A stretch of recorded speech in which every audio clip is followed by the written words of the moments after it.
صينية الدجاج مع البطاطس بالفرن من أسهل وألذ الأكلات اللي إن شاء الله تعملونها برمضان. لكن إذا ما عملتمها بهاي الطريقة أنتم الخسرانين. طبعا راح يكون جنبها رز بشعرية على كيفكم.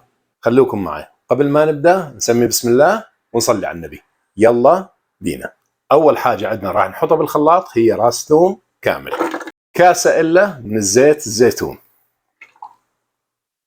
وملعقة مليانة من بودرة البصل، ونصف ملعقة من الكركم، ونصف ملعقة من الفلفل الأسود، وملعقتين من الكزبرة المطحونة وهاي الثانية، وملعقتين كبار من السماق وهاي الثانية، ونصف ملعقة من الهيل، ونصف ملعقة من الزنجبيل.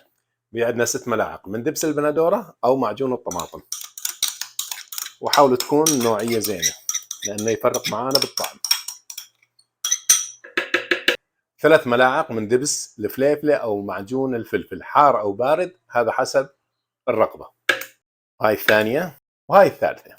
وملعقة مليانة من الملح. طبعا كمية الدجاج اليوم المستخدمة 3 كيلو من أفخاذ الدجاج. ننزل عليها تقريبا 1 لتر من المي.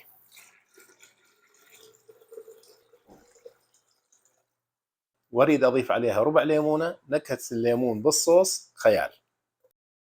ونغطيها ونطحن. خلطنا المكونات كلها مع بعض وفي مجال عندنا ان نذوق. بسم الله. ناقصها شوية ملح، راح نضيف ونخلط مرة ثانية تقريبا ربع ملعقة.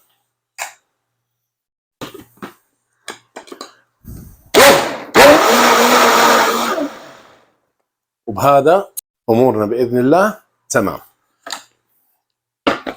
نشيل الماكينة او الخلاط ونجيب الدجاج ونصب الخلطة عليه مباشرة. طبعا اليوم استخدمت بس الأفخاذ، بس أفخاذ الدجاج. ممتاز.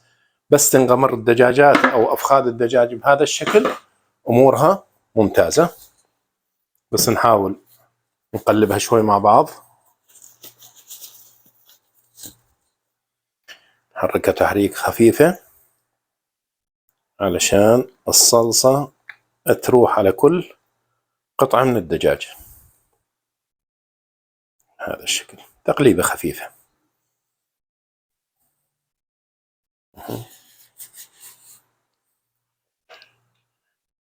راح نشيلها على جنب ونجهز الخضار بالصينية، وبعدها ننزل الدجاج عليها. نخليها على جنب ونمسح ونروق طاولتنا. هاي صينية الفرن وهاي الخضار معاي جاهزة اللي هي بطاطا وجزر وبصل. خلني ارتبها بالصينية بهذا الشكل.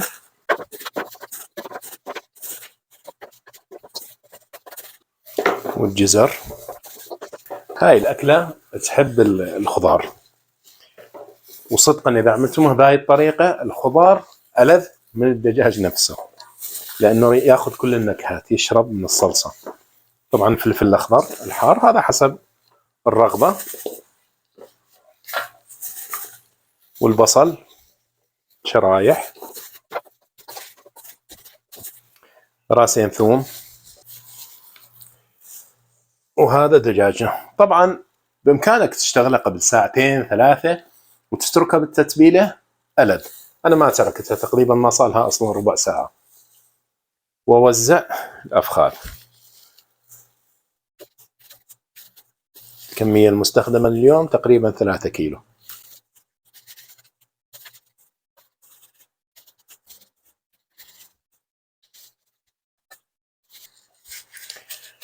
بهذا الشكل الجميل.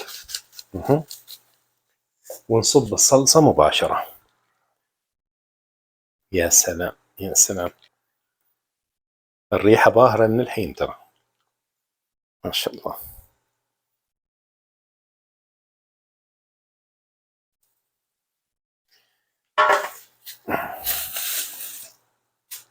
حركتين بس لا تنزل الصلصة على الخضار. نمسح الجوانب علشان ما تحترق.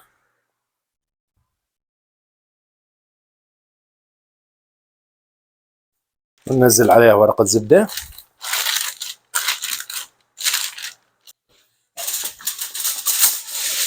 ونلفها بطبقتين من القصدير، لازم نكتب عليها صح.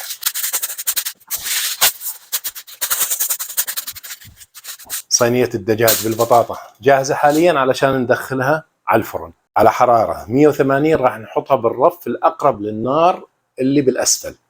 طبعا النار من الأسفل ومن الأعلى. إذا عندك الفرن بس جهة وجهة خلاص خليها على النار السفلى تقريبا ساعة، وارفعها لفوق نصف ساعة. احنا راح نشعل النار من الأسفل ومن الأعلى، وراح نتركها تقريبا ساعة وربع. بعدها نشيل القصدير علشان يتحمر وجه الدجاج. وقبل الاستواء راح نحضر طبق رز بشعيرية على كيفك. خليكم معي. راح ندخل حاليا الصينية، وبعد ساعة تقريبا راح نتقابل علشان نجهز الرز بشعيرية. المهم نحطها مباشرة على أرضية الفرن، النار من فوق ومن أسفل. بعد ساعة وربع تقريبا راح نفتح القصدير ونخليها تتحمر. ننزل السمنة أو الزيت. أنا نزلت هاي دهنة مذوبة ذوبناها بالبيت. نزل الشعيرية، نزلت طابتين من الشعيرية كافية إن شاء الله، تقريبا الرز كيلو. وأحرك مع السمنة لحتى تتشقر الشعيرية أو تتحمر.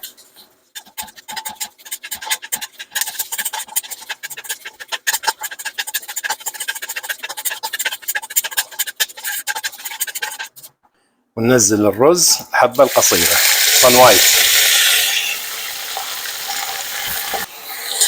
ونقلبه مع الدهن أو مع السمن. ننزل عليه تقريبا ملعقة من مرقة الدجاج أو مكعب واحد إذا ما عندكم من البودرة. طبعا بعد ما نحط المي نوزن الملح، لازم يكون مالح شوية سنة بسيطة. بس تشربت حبات الرز السمن أو الزيت بهذا الشكل الأمور بخير. ونحط المي المغلي مباشرة تقريبا فوق الرز بأصبعين، ونحرك.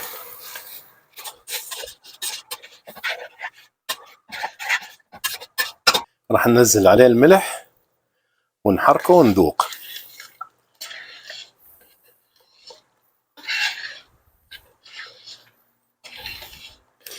أنا ما أحب أذكر كميات الملح تقريبا إلا لما تكون عندي وصفة بالغرامات، أما بهذا الشكل خلاص الذوق هو الأساس. حركنا الملح، ندوق حاليا.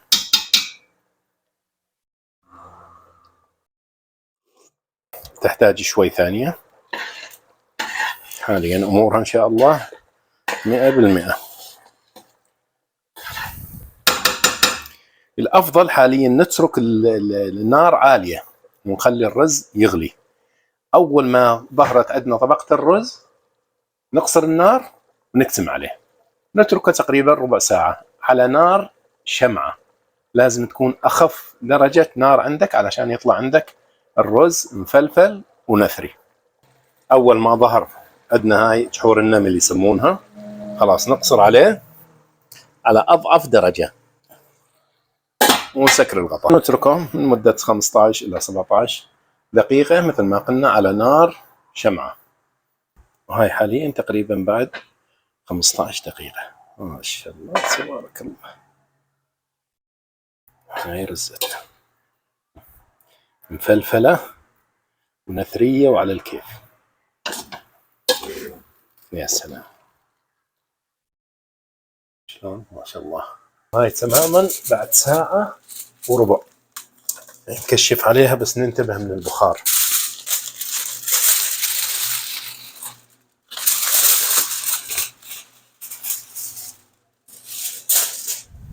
ورقة الزبدة.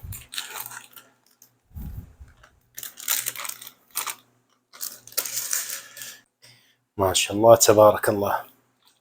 الريحة يا جماعة يا ريتها توصل عندكم، والله قمة بالفخامة. المهم نسقي الدجاج بالصلصة، ندخله مرة ثانية علشان يتحمر. شوف شلون المنظر، ما شاء الله تبارك الله.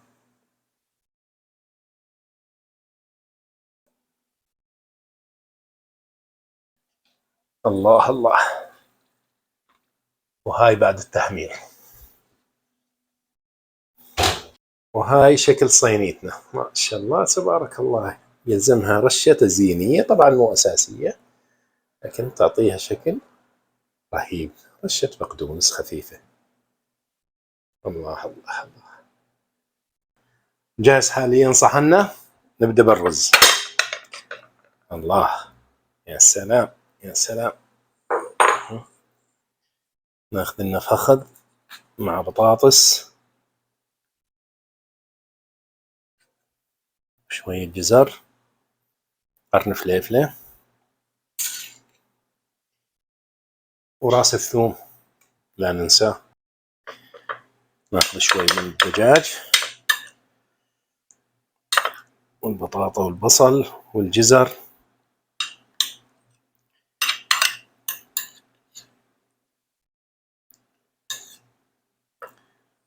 نقول بسم الله.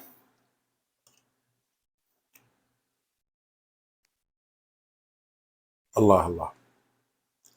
أتمنى إذا تجربونها تعطوني رأيكم بكل صراحة، وإذا عجبك الفيديو لا تنسى الضغط على زر الإعجاب. تحياتي.